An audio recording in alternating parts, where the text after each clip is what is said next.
Hey, what is going on guys? Orhan here, and this is the HTC Bolt.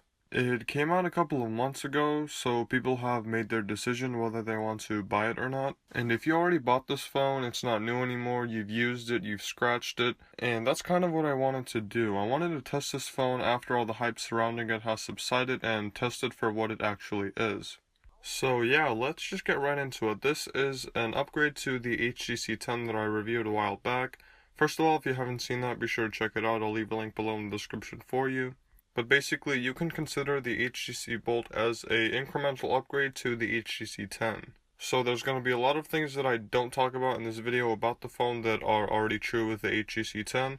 So if you want the full detail on this phone, you're probably going to have to see the HTC 10 video, which I highly recommend you check out. So starting off with the design, this phone has that standard typical industrial HTC look that we're familiar with from previous generations. It looks very similar to the HTC 10, but the back feels a lot more flatter this time around, and overall I really do like the little changes that they did around the design. First off, IP57 certification. Now this phone is officially water resistant.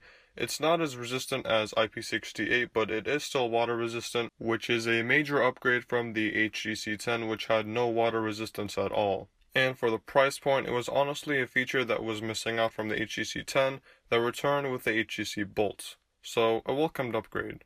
And the feel in the hand, you would assume that it would be similar to the HTC 10, but it actually isn't. The HTC had a curved feel that would fit in your hand a little better, but the HTC Bolt has a flatter back which feels significantly different when handling it in the hand.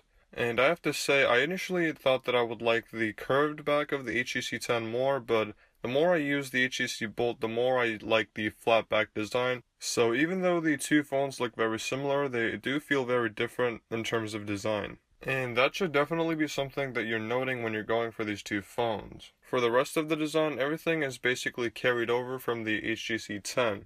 Now moving on to the display, we have a 5.5-inch Quad HD display with a pixel density of 524 pixels per inch.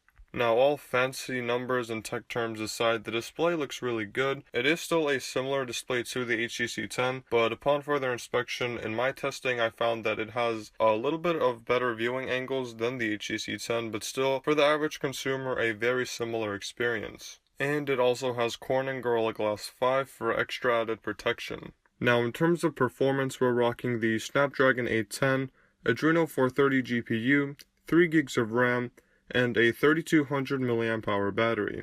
Now for those of you keeping up, yes, you did hear correctly, I did say Snapdragon 810, but it is an upgraded version of the 810 that supposedly works a lot better and has similar performance to things like the Snapdragon 830 that we're familiar with from other flagships. But in terms of storage, it only comes with 32 gigabytes of internal storage. But fortunately, it is expandable up to 256 gigabytes via microSD. Now all that performance translates to a very smooth day-to-day experience with the HTC Bolt. But due to that Snapdragon 810, I did find it to be a little bit slower than the HTC 10, but again, for the average consumer, it's not really going to be that big of a difference. You probably won't even notice it. But if we did have to nitpick, that is something that I would have to say that stands out with the HTC Bolt compared to the HTC 10. Now in terms of software, it runs Android 7.0 right out of the box, but it is skinned. But when talking about an HTC phone that's skinned in terms of software, you're not really saying anything bad about it, because HTC Sense UI is about the cleanest and, one of my favorite skins of all time for Android, like I've mentioned before in my previous videos. So yeah, even though it's skinned, it's still a very smooth and enjoyable experience, very close to stock, again one of my favorites. But this phone is a Sprint exclusive, meaning that there is a lot of bloatware from Sprint installed onto this phone that you're going to see when you're using the phone regularly on a day-to-day basis, and that's definitely something that you should be keeping in mind when you're going for this phone as well.